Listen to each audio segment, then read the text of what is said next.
Jevita Hamilton, My thank you for joining me. pleasure. I want to get a little backstory. I'm a big fan of your work and in awe and continued awe of your journey and your business. But maybe you could take me back to the moment you decided to pursue social work, or was that always the plan? Yeah, so originally that was not the plan. When I was younger, I wanted to go into computer engineering. And Mm, so my high school had a collaboration with Cisco Networking. mm, And so I started on that path. I got like my first two parts of becoming Cisco certified.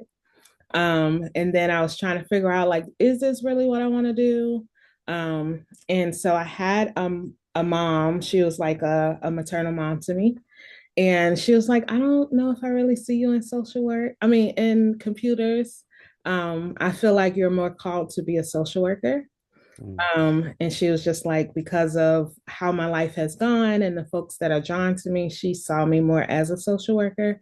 And I was like, okay, that sounds fine. Because computers were fun, but they were like machines. So it wasn't a lot of interest there other than I could do it. So then I was like, okay, I'll do social work. And so that is honestly how I became on this path. This woman, this was your biological mother? No. No, so she wasn't my biological mom. She was like a mom to me. Yeah. When I was younger, she was one of the people that really kind of took to me and Mm, kind of helped a lot in like raising me and gave me space when I needed to get away from, like the chaos of home and my neighborhood. Um, and so she just kind of took me in, and I spent a lot of time in her house growing up, mm. um, like summers and all the weekends and things like that. And so she was, she, you know, she was just somebody I really looked up to. This was Angela. Yes, her name's Angela. What can you tell us about Angela? What's her Um, story? I met Angela at church. Mm, She was so my mom and her sister were best friends. And Angela was her younger sister. And at one point in our life, we actually moved down the street from them. mm, So we all kind of lived on the same block, and that was just, opportunity for us to get closer to closer and closer. And she just became like really instrumental in my life. She was mm, somebody that I went to for everything. She taught me most of the things that I know. She taught me like cooking and, all that. She let me learn how to braid on her hair, like all the things. And so she's just somebody that was very instrumental in kind of like my life and my upbringing. mm. And you grew up in the south side of Chicago. I did. I'm born and raised on the south side of Chicago. My neighborhood was Inglewood, which I am very, very honored to have come from. Um, yeah, so that's where I was for till I went to college, actually. And you grew up in was this is the 80s, 80s, Yeah, 90s?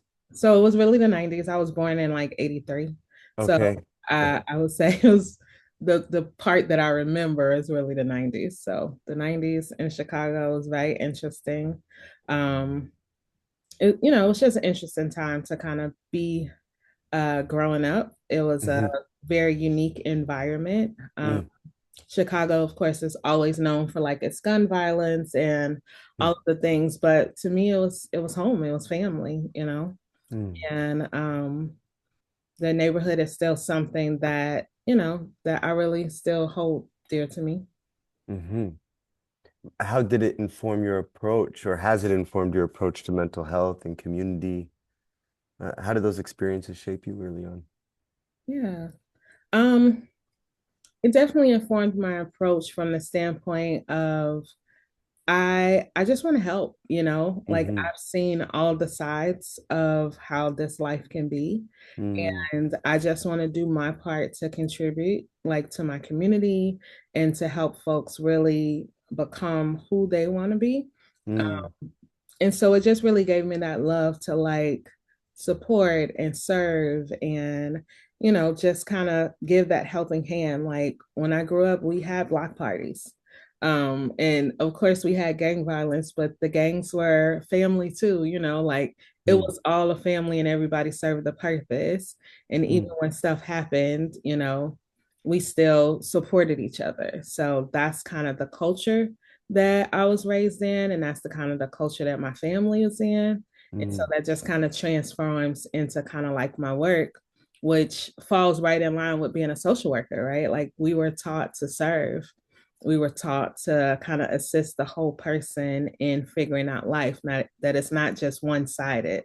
I started in homelessness, right? And it was never about just helping somebody get a home, right? It was right. about trying to figure out the root cause of the homelessness. Is it education or medical, or kind of like this whole ecosystem of stuff around the person that needs to kind of get reworked? And I honestly believe that started with like my upbringing on the South Side. Hmm. When I hear you talk about ecosystems, like the ecology of a human being or a community, Mm-hmm. it's just interesting to think. I guess I'm curious, like how was that different once you started to get into the field and do this work? How that was different than your IT training? How are humans different than machines? I mean, one, humans definitely talk back. I think machines are more predictable. I think that's the thing that I Mm, love. Humans surprise me every single time.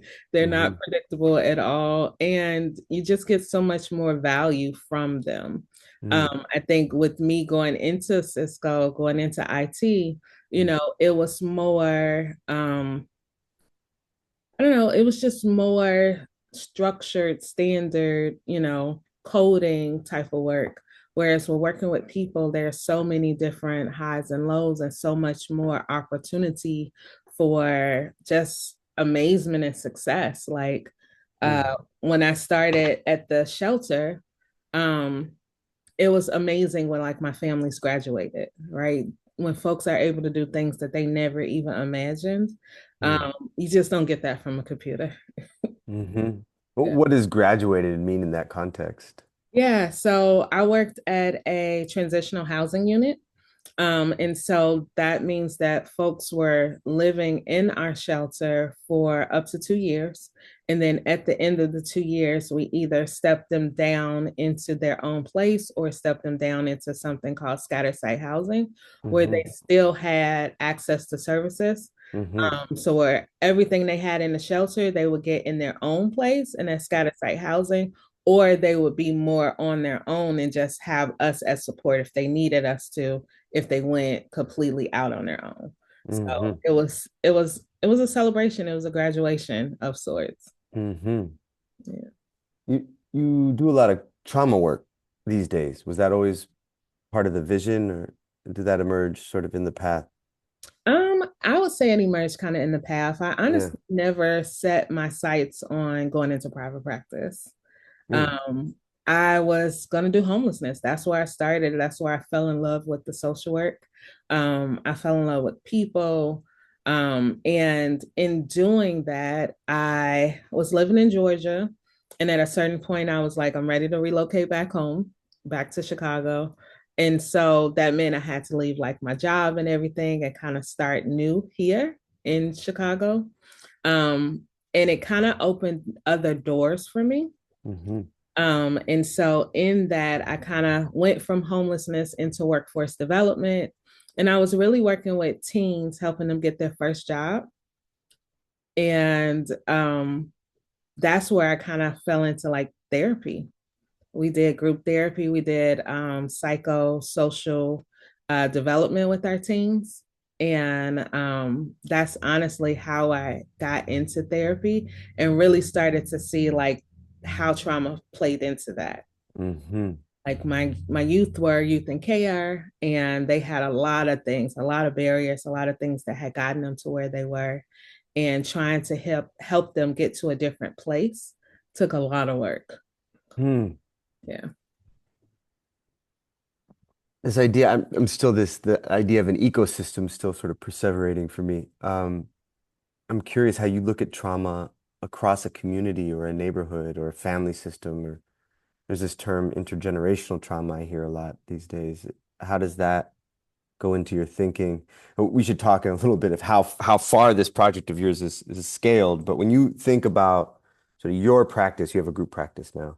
Mhm. When you think about sort of your care as it's transmitted or your take on care transmitted to your clinicians who are then going out into these communities, how do you think about that in terms of sort of each one teaching one and this sort of distributed impact?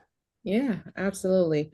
Um, I think specifically to like intergenerational trauma, working with workforce development, you start to see how all of this stuff just cycles through families, right? The things that happen to one generation tend to repeat itself Mm, until somebody is able to come in there and kind of break that pattern, kind of break that cycle.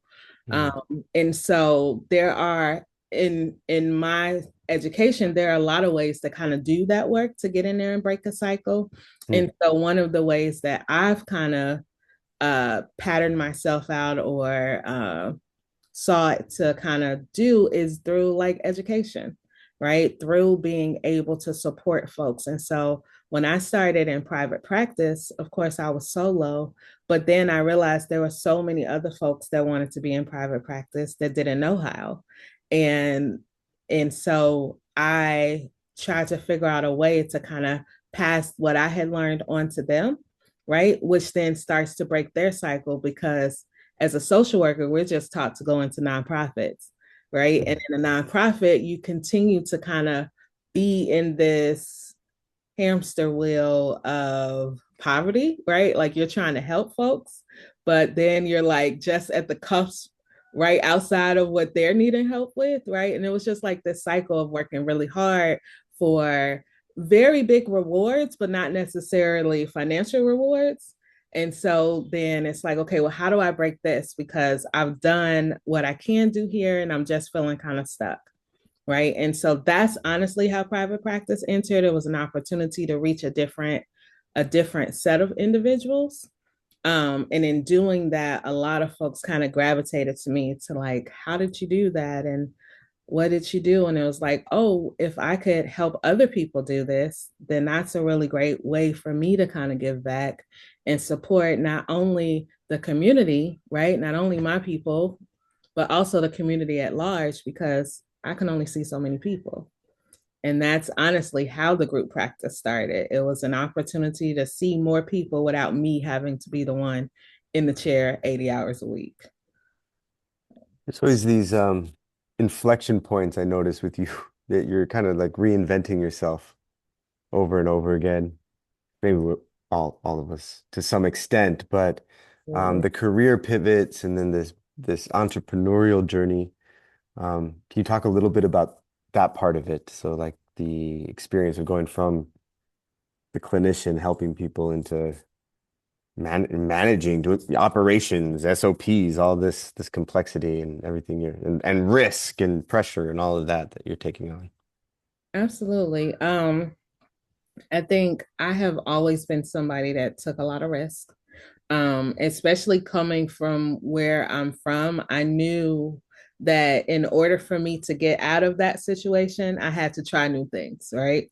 I had to try what not other folks in my area, in my classes were trying, right? And so I was, one of the first people that was like, I'm going all the way to Atlanta for school because I know here very well, and I got to get out of here.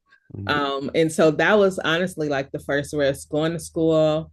I had some family down there, but they were distant, right? So like really being by myself.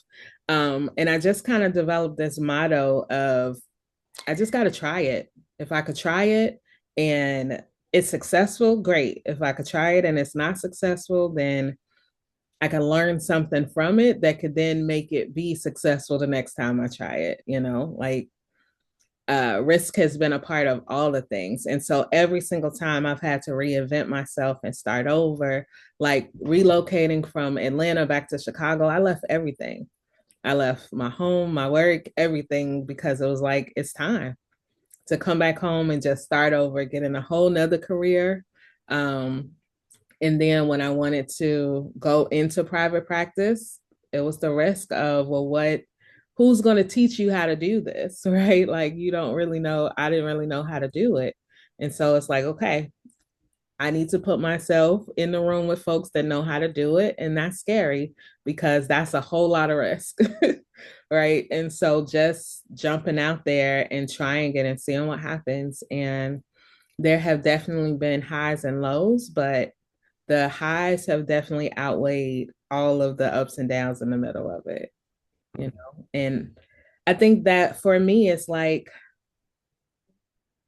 trying to do something, and if it doesn't work, um, that's not the problem. The problem is trying to become who I need to be for what needs to work, if that makes sense. It Right. So does. that Yeah. means that I need to go and figure something out, reinvent myself.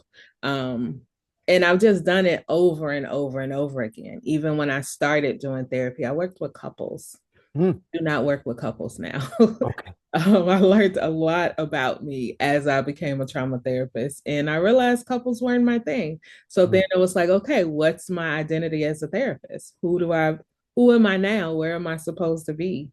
You know, and so it's going back to like really doing that self-reflective work to see, okay, based on where I am now, what's calling me, right? And so that's kind of like that process of constantly reinventing myself, constantly going back to the drawing board and seeing, what's working, what's not working, and where do I go from here? Has therapy, have you been in the other chair? Has therapy been part of your journey as an individual? Yeah, surprisingly, I did not get consistently in therapy until post COVID. So Okay. prior to that, I actually did not have a lot of experience with like having a therapist. I had tried like twice and had really horrible experiences. Really? Really horrible experiences. And they kind of shied me away from trying again.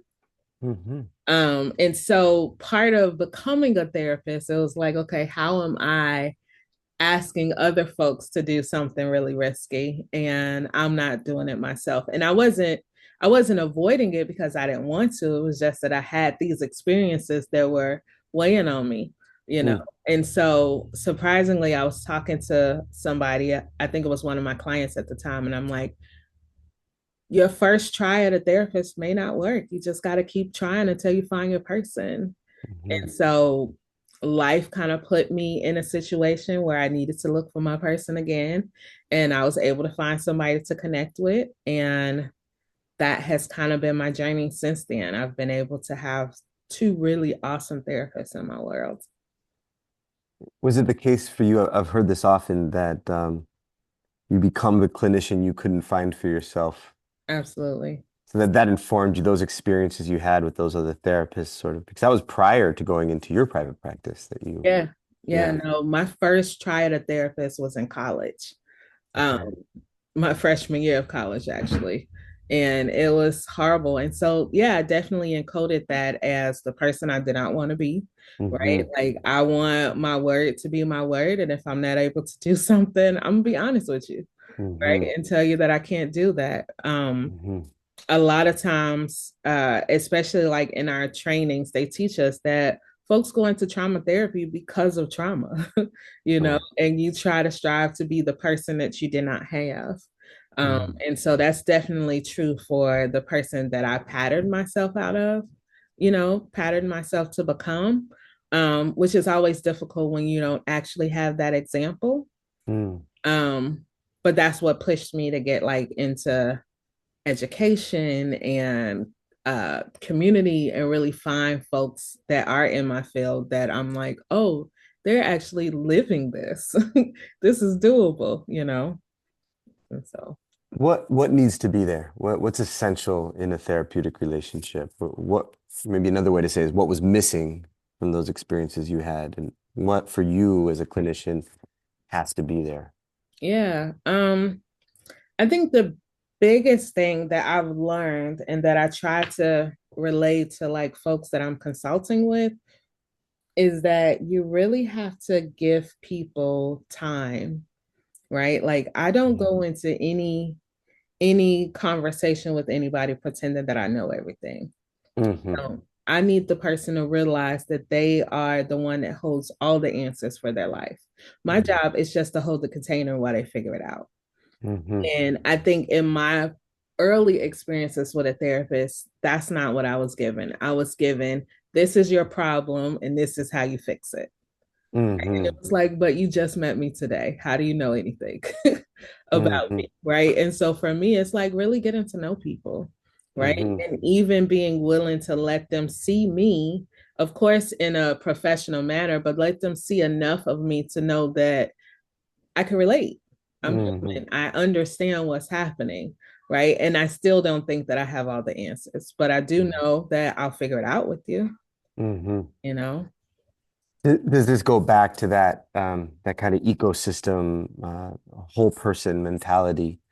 Um, at least that's what it comes up for me hearing you talk throughout this conversation.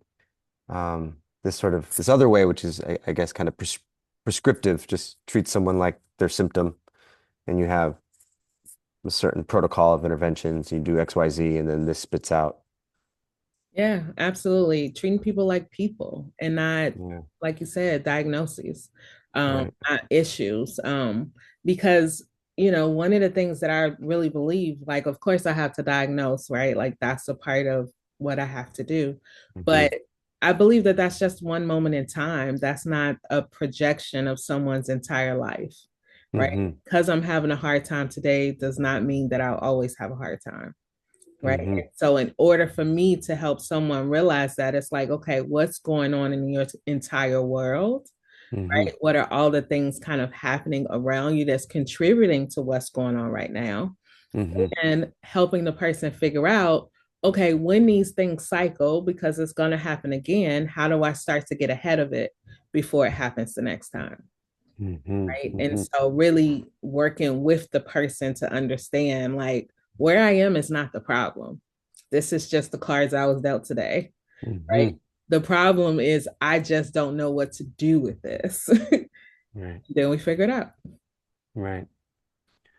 Um, Mindful Wellness Counseling Center Yeah. is how many clinicians are you developing through that practice today? Yeah. Today, we have about 17 clinicians, um, about five administration.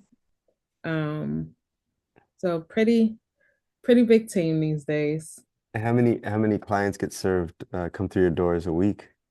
So a week we are right now averaging between about 150, 175 weekly. My goodness. If you, I guess here's a question for you, Javita. If you could wave a magic wand over the state of mental health in America, insurance system, if your practice could just become this beacon of light, what's the change? I mean, it is a beacon of light, but if you could just like overnight, let's say, Yeah. fix it all, what would that look like? How would people get care? How would they experience it? Yeah. I mean, I would love for care to be based on what someone is needing and wanting in that moment Mm-hmm. rather than be based on numbers and Mm-hmm. profit. Mm-hmm. So my practice accepts insurance Mm-hmm. because I'm a social worker at heart and Mm-hmm. I want mental health to be accessible Mm-hmm. with the drawback of having to navigate the insurance side, which is really based on numbers, right? Right. So if we can remove that as a barrier and just really connect with people Mm-hmm. um, based on what they need and for however long they need it, I think that would be amazing, right? Mm-hmm. Because insurance just brings in a extra barrier to everything, Mm-hmm. just to the client, to the clinician, just everything. And so if we could figure out a way for folks just to get access to care without finances being an issue, I think that would be amazing. And you have so many more people willing and able to really get support when they need it the most. Is the diagnosis is an issue too there, I imagine, at least from your perspective, your worldview or perspective on mental health. Mhm. It sort of traps you into working from a diagnosis framework when you're, am I right about that?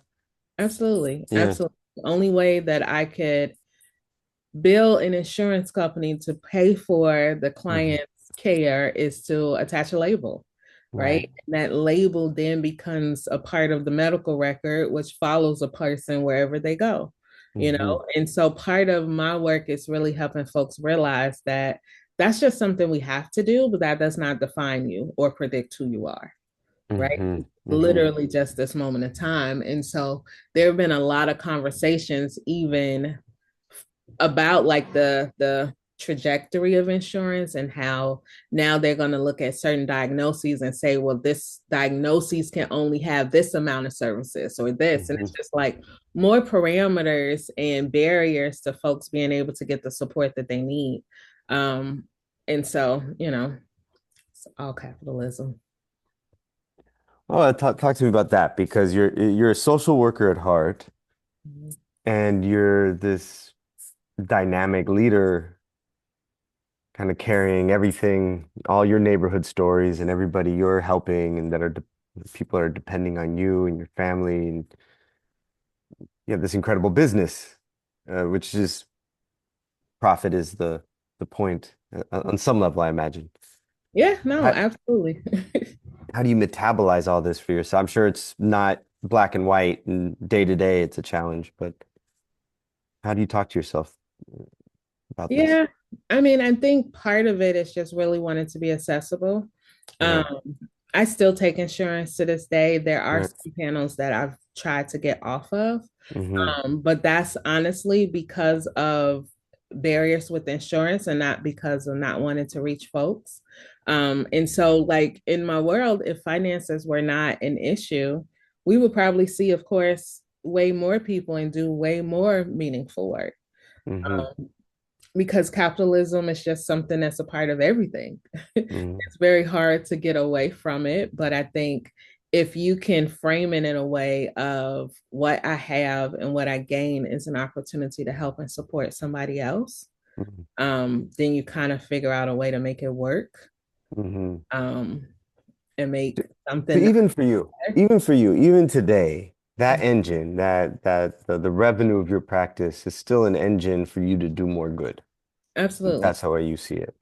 Absolutely. And you know, I've since I've started the group practice specifically, right? Right. Like it's been an opportunity for other clinicians to come and learn. Like we take on interns. And taking on interns is a lot of work. And Hmm. folks think that it's like a huge benefit, but it's way more time than benefit. But for me, it's an opportunity for that person to see something that they may not have had access to.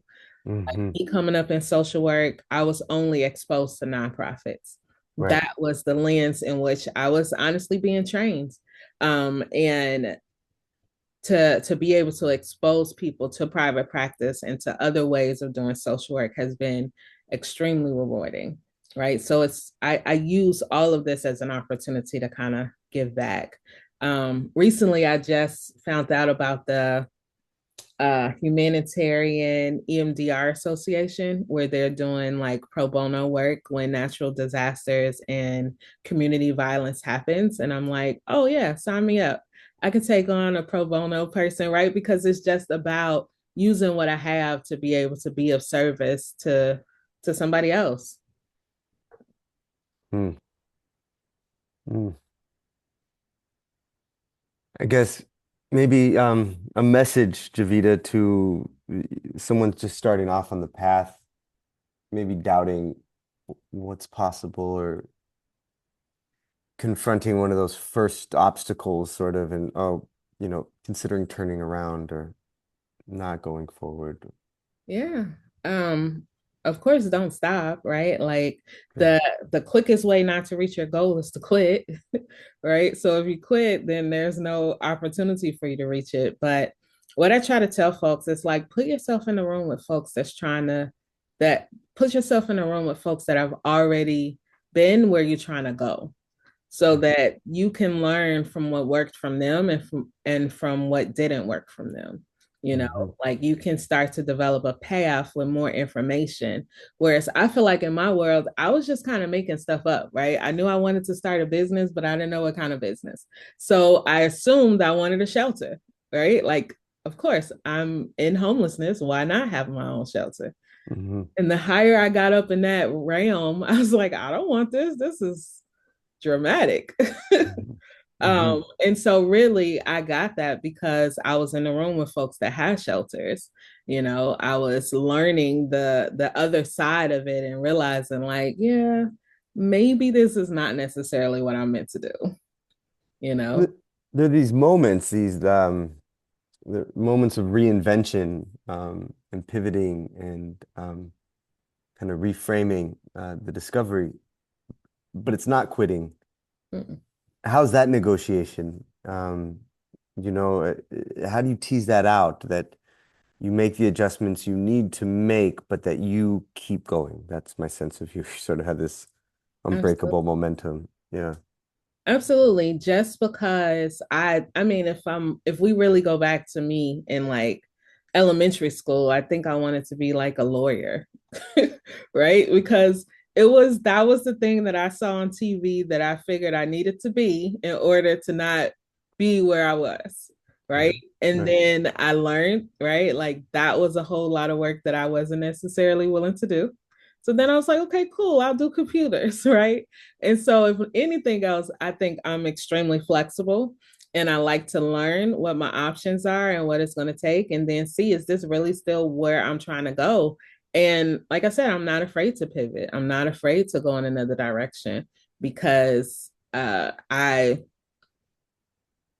not trying to get stuck in a box. I'm not trying to like work like when I was in the nonprofits, my goal was not to stay any one place just because I felt like I had to. You know, this may be what I'm doing now, but if I'm not happy, I got to figure something out. I got to figure out another pathway through and figure out what my options are now. And each time I'm bringing on more and more skills and more understanding and more connection. And then that kind of helps me decide, okay, well, what I have now, what do I want to do? Hmm. You know, so What's next? What's the big vision? I think that is the interesting question. Yeah.